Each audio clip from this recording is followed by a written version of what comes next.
Oke guys, welcome back to Daily Charting with Toshi, di mana kita akan daily chart your favorite cryptocurrencies. Oke, dalam 24 jam terakhir, cryptocurrency market terkoreksi sebesar 0,18%. Dengan total market cap mencapai di 1,25 triliun US dollars, dengan penurunan Bitcoin dominance lagi sebesar 0,12% dan penurunan volume sebesar 25,42%. Untuk Bitcoin terjadi koreksi sebesar 0,11% di angka 34.053 USD ya. Ini oke sebenarnya karena kemarin sempat ke angka 33.500-an ya, jadi dia berhasil bounce. Untuk Ethereum terjadi koreksi super tipis sebesar 0,02% saja, bisa dibilang negligible ya. Nah, untuk BNB kita bisa lihat di sini dia meningkat sebesar 2,16%, lalu Cardano meningkat sebesar 3,68% dan seterusnya. Jadi ada beberapa alts yang cenderung masih lanjut meningkat ya, membuat Bitcoin dominance pada hari ini sedikit turun. Oke, selanjutnya kita akan masuk ke economic calendar. Dan untuk hari ini kita bisa lihat ya, geser dulu ke GMT+7 seperti biasa. Tanggal 28 ini hari Sabtu, jadi ya kita bisa lihat memang kosong. Untuk kemarin kita bisa di sini hasilnya ternyata cenderung netral ya. Dua-duanya itu semua sesuai dengan forecast, jadi market cenderung nggak terlalu berubah ya, atau tidak ada gejolak yang signifikan. Nah, untuk besok otomatis kosong seperti biasa hari Minggu ya. Jadi untuk hari ini atau lebih tepatnya untuk minggu ini sudah selesai data-data penting dari US. Kita tunggu hari Senin ada yang penting atau tidak ya. Oke, selanjutnya kita akan geser ke news dan news ini datang dari technically speaking dari Indonesia ya. Karena kita bisa lihat di sini menurut Bapepti sekarang investor kripto itu mencapai 17,91 juta orang ya. Nah, kalau kita di sini ini merupakan peningkatan sebesar 10,1% dalam setahun ya. Dari September 2022 ke September 2023. Jadi peningkatannya 10,1% menurut Pak Bapti. Nah, bisa dibilang ini ya mungkin ada orang berpikir, "Oh, Bang, kayak nggak terlalu gede."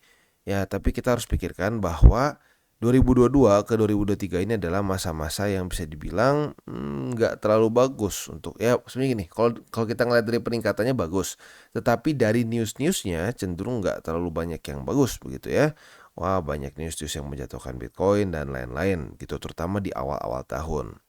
Nah, tetapi saat mulai tembus 30 ribuan, ya sebenarnya baru-baru sih, tembus 35 ribu di mana ETF spot Bitcoin mulai digadang-gadang. Nah, disitulah baru mulai bagus. Sebelum-sebelumnya kalau lu perhatiin terus headline dari Bitcoin cenderung negatif di Indo ya. Nah, jadi 10,1 menurut gue not that bad ya. Nah, selanjutnya kita akan masuk ke analisa di Twitter. Kita ngomongin soal ini Fourier cycle ya. Nah, ini kalau kita lihat sekilas, ini mirip seperti Fourier cycle-nya si itu 28 Novembernya punya CryptoCon ya. Nah, tapi perbedaannya di sini mereka baginya lebih ke ada tahun hitam, lalu tahun biru atau fase biru dan fase hijau. Tapi kalau kita lihat lagi-lagi mereka bisa dibilang memproyeksikan yang sangat mirip gitu ya. Bottom di 2022, lalu peak di 2025, bottom lagi di 2026 ya. Nah, sekarang kita masuk ke dalam fase biru ini. Fase biru ini adalah masa-masa di mana Bitcoin akan menuju ke new all time high gitu ya. Dari cycle ke cycle seperti itu. Nah, biasanya ya masuk ke fase biru ini setelah apa? Setelah dia berhasil breakout dari trend ya. Trend line dari sini ya. Kemarin juga di sini. Jadi sekarang udah breakout nih. Nah, tinggal pertanyaannya apakah kita akan drop dulu seperti di sini ya atau lanjut lagi ke atas. Nah, kalau kita di sini dropnya kemana? Ke trendline. Jadi trendline yang tadinya resisten berubah menjadi support. Nah, kali ini apakah dia akan retest juga? We don't know, we'll see ya. Tapi intinya kita sudah masuk ke dalam fase biru di sini ya, di mana kita atau lebih tepatnya Bitcoin sedang menuju ke new all time high. Setelah itu fase hijau ini di mana Bitcoin bisa dibilang masuk ke fase-fase pakai NOS gitu kesannya ya, dia ngepamnya gila-gilaan. Nah, ini fase-fase di mana orang akan bilang Bitcoin akan sampai ke 1 juta US dollars pada cycle ini ya, super cycle dan seterusnya. Di mana orang terlalu bullish begitu. Kebalikannya dari fase-fase di sini nih. Fase-fase waktu dia lagi membuat lower low dan lower high begitu ya. Oke, jadi kurang lebih seperti itu. Selanjutnya kita akan geser ke TA kita. Untuk Bitcoin kita bisa di sini. Overall masih oke lah ya. Dia walaupun close-nya udah di bawah dari 34.000, tapi ya arguably masih lumayan nahan daripada perkiraan gua. Awalnya gue pikir akan kemarin itu drop dengan lebih signifikan ya. Artinya para buyers di sini masih seperti menahan ya. Dan mungkin para ini ya apa ya? Yang pada ngebuka posisi short dia sedikit takut sampai di 34.000. Banyak yang TP di daerah situ kalau kita lihat mungkin ya. Nah, tapi overall masih sesuai dengan plan. Kalau menurut gue pribadi kita masih belum oke sih kalau untuk paksain beli di sini, karena kalau kita lihat secara struktur 34.000 jebol-jebol aja kemarin ya di sini. Ada sih struktur tapi kayaknya terlalu prematur lah buat kita jadiin itu sebagai suatu support ya. Jadi kita sih masih menunggu sampai ke daerah 32.000 sampai 32.000 sampai 32.500-an ya. Itu untuk Bitcoin ya. Nah, untuk di weekly-nya kita bisa di sini dia sudah semakin mendekati ke weekly close ya. 2 hari lagi atau lebih tepatnya sehari lebih 21 jam lagi dia akan weekly close. Nah, saat dia weekly close tinggi ini kemungkinan besar bull support band akan loncat lumayan tinggi ya. Nah, setelah itu semoga saja beberapa minggu ke depan Bitcoin tetap bisa bertahan di atas dari 32.500 dan 32.000 sehingga bull support band bisa menjemput. Mungkin itu bisa menjadi suatu bensin untuk Bitcoin bisa lanjut lagi rally ke atas gitu ya. Jadi kurang lebih seperti itu untuk Bitcoin. Selanjutnya kita akan geser ke indeks dolar. Dan untuk indeks dolar kita bisa di sini kondisinya sayangnya MA20 mulai menjadi ya kemarin sih sebenarnya. Kemarin mulai menjadi support di sini. This is not too good jujurnya. Karena kalau sampai kayak gini ya, boom. Nah, ini kemungkinan besar return aset akan cenderung koreksi lagi ke bawah gitu ya. Jadi jelas ya, korelasinya masih sama seperti kemarin-kemarin. Apabila indeks dolar menguat, ini akan membuat risk on aset cenderung drop. Cenderung ya, nggak 1:1. Tapi lo lihat, semua kondisi bull market di risk on aset itu butuh butuh indeks dolar yang seperti ini, yang turun gitu. Minimal kayak begini. Nggak bisa kayak begini. Kalau kayak begini, cenderungnya susah gitu ya. Dia cenderung naiknya ngendet gitu. Nggak bisa bull market yang jor-joran gitu ya. Oke, jadi kurang lebih seperti itu. Selanjutnya kita akan masuk ke buy limit. Tetapi sebelum kita masuk ke buy limit, seperti biasa gua akan disclaimer dulu bahwa semua konten dari TCI ini bukanlah financial advice. Ini semua bentuknya adalah edukasi. Lalu bagaimana cara untuk mendukung TCI? Ada banyak caranya. Lo bisa like our video, bisa share our video, atau juga bisa menggunakan link referral kita di bawah. Salah satunya lo juga bisa beli di Encrypt kalau buat lo yang tertarik untuk memiliki hardware wallet, di mana mereka adalah authorized reseller dari berbagai macam brands hardware wallet yang ada di sini ya. Oke, selanjutnya kita akan geser dulu ke pesan-pesan dari sponsor kita pada hari ini. Oke, today's video is brought to you by Bybit. Di mana di Bybit ini kita bisa melakukan berbagai macam hal, mulai dari trade sesimpel spot trading ataupun juga kita bisa derivative trading. Dan tentunya di Bybit ini banyak sekali promo-promo. Salah satunya sekarang sedang berjalan adalah 8 juta USDT prize pool yang kita bisa dapatkan di 2023. Dan ada Lamborghini dan juga Rolex yang menunggu kalian. Dan juga buat kalian tertarik untuk masuk di Bybit, ada juga sign up bonus mencapai 5.000 USD ya. Di sini tentunya kita bisa lakukan berbagai macam hal ya, trade berbagai macam aset class juga. Buat kalian tertarik bisa silakan menggunakan link referral kita di bawah, dan buat update mengenai mengenai segala macam hal yang paling baru mengenai Bybit bisa cek di link description kita di bawah. Dan seperti biasa kita mulai dulu dengan Bitcoin. Untuk Bitcoin posisi spotnya masih sama ya. Buy limit pertama 32.000. Buy limit kedua di 31.159 dan buy limit ketiga di 30.700 kalau kita bulatkan ya. Nah, untuk posisi futuresnya ya, buat lo yang kemarin masih agresif ya, target TP posisi shortnya masih sama yaitu di 32.000. Sementara untuk posisi longnya tinggal kita balik logikanya, retest 1, retest 2 di 32.000 sebagai support.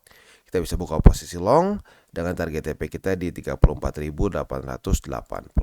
Dan sekarang kita masuk ke Ethereum. Nah, untuk Ethereum kita bisa di sini kemarin terjadi sedikit daily close di bawah dari 1787, tetapi super tipis ya. Jadi karena terlalu tipis, lagi-lagi kita nggak bisa putuskan ini jebol atau belum ya. Jadi kita tunggu hari ini. Kalau hari ini tetap daily close di bawah dari 1780, maka ya sudah tembus ya buy limit pertamanya. Jadi untuk sekarang buy limit pertama masih aktif di 1780, buy limit kedua di buy limit kedua di 1705 dan buy limit ketiga di 1660 ya. Nah, untuk posisi futures kemarin kan posisi long udah kena nih ya. Kita berharap kena posisi short. Ternyata posisi shortnya kita nggak dapat ya. Jadi kita riset lagi, kita lihat kalau ternyata besok Ethereum daily close di bawah dari 1780, maka kita bisa pertimbangkan posisi short apabila terjadi seperti ini. Retest 1, retest 2 di sini sebagai resisten. Nah, posisi shortnya adalah dengan target TP di 1705. Dan kita masuk ke XRP. Untuk XRP dia kembali retest ke buy limit pertama. Nah, untuk buy limit pertama kita di sini kita bisa lihat sedikit tembus, mirip-mirip seperti Ethereum nih. Tapi karena tembusnya dikit, belum benar-benar jebol. Jadi kita lihat besok ya. Jadi buy limit pertama masih aktif di 54 sen. Buy limit kedua di 53 sen atau MA200 dan buy limit kedua di MA20 di angka 51 sen. Nah, untuk posisi futuresnya kita bisa di sini ya. Kemarin itu kan kita sudah dapat posisi long nih kena target TP. Kondisinya mirip banget ke Ethereum ya. Jadi yang keduanya nggak dapat nih posisi shortnya. Jadi ya udah kita lihat sampai besok. Kalau daily close di bawah dari 54 sen, kita bisa pertimbangkan posisi short apabila terjadi retest 1, retest 2 di 54 sen sebagai resisten gitu. Nah, target TP-nya adalah di antara yang 200 atau di 53 sen. Dan selanjutnya kita geser ke Cardano. Untuk Cardano kita bisa lihat dia lanjut lagi ke atas ternyata ya. Lumayan nahan kemarin. Jadi untuk posisi spotnya, tapi masih sama sih untuk posisi spotnya karena belum terjadi reclaim ya. Jadi buy limit pertama masih di 27 sen, buy limit kedua itu di 26 sen atau MA20 dan buy limit ketiga di 25 sen. Nah, untuk posisi futuresnya kita bisa di sini dia sepertinya akan retest lagi nih ke daerah 29 sen. Apabila terjadi retest 1, retest 2 di 29 sen sebagai resisten, kita bisa buka posisi short dengan target TP kita di 27 sen. Untuk posisi long sekarang kita masih nyontek ke tanggal 24 dan 25 kemarin. Apabila terjadi retest 1, retest 2, kita bisa buka posisi long dengan target TP di 29 sen. Dan kita masuk ke Solana. Untuk Solana kita bisa di sini. Ini dia alasannya kenapa kalau tembus kalau reclaimnya tipis atau jebolnya tipis, gua nggak langsung menentukan ini jebol atau tembus begitu ya. Karena bisa kayak gini. Kalau tipis turun lagi gitu ya. Nah, jadi untuk posisi spotnya masih sama $30 lebih 41 sen buy limit pertama, buy limit kedua 29 sen lebih 29 dolar lebih 52 sen dan buy limit ketiga di 28,43. Nah, untuk posisi futuresnya nih ya. Apabila hari ini terjadi retest pertama dan Solana bisa tetap bertahan di bawah dari $32 lebih 68 sen, besok kita bisa limit posisi short sini. Retest kedua otomatis kebuka posisi shortnya dengan target TP kita di $30 lebih 41 sen. Nah, untuk posisi longnya tinggal kita balik logikanya. Retest 1, retest 2 di $30 lebih 41 sen. Kita bisa buka posisi long dengan target TP kita di 32,68. Jadi kurang lebih seperti itu untuk DCWT kita pada hari ini. Seperti biasa gue ingatkan, jangan pakai uang panas, jangan over leverage, dan berpikirlah jangka panjang.